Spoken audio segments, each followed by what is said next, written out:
তোমরা হয়তো ভাবছো আমার এরকম অবস্থা কি করে হলো, দাঁড়াও সেটাই বলছি। তো আজকে সকালে আমি মায়ের সাথে মুভি দেখছিলাম। তো বেশিরভাগ মুভিতে কি হয়, হিরো হিরোইনকে ভালোবাসবে, এটাই স্বাভাবিক। আর তাদের বাড়ির লোক মেনে নেবে না, তাদের ভালোবাসার বাধা দিবে।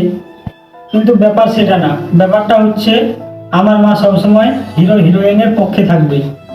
যারা তাদের ভালোবাসা মেনে নেবে না, তাদের এমন গালি দিবে বলার ভাষা নেই। মনে হয় আমার মা যদি ওখানে থাকতো, নিজ দায়িত্বে তাদের এক করে দিত। কিন্তু ঘটনা সেটা না, ঘটনা হচ্ছে এইসব দেখে আমি মনে করলাম আমার মা কত ভালো, এইসব প্রেম ভালোবাসা সাপোর্ট করে। আর মায়ের মুড এখন ভালোও আছে। তাই আমি মনে মনে সিদ্ধান্ত নিলাম, বেশি দেরি না করে এখনই আমি আমার ভালোবাসার কথা মাকে বলে দিই। যেই না বলছি গাইস, ও মাগো যা মারটা মারছে, এই দেখো আমার অবস্থা কি করে দিচ্ছি। তার জন্যই বলি, মা মাই হয়। অন্যের সময় ঠিক আছে, আর নিজের সময় চেল্লা ফাটে। বলবো না গো আর কোনো দিন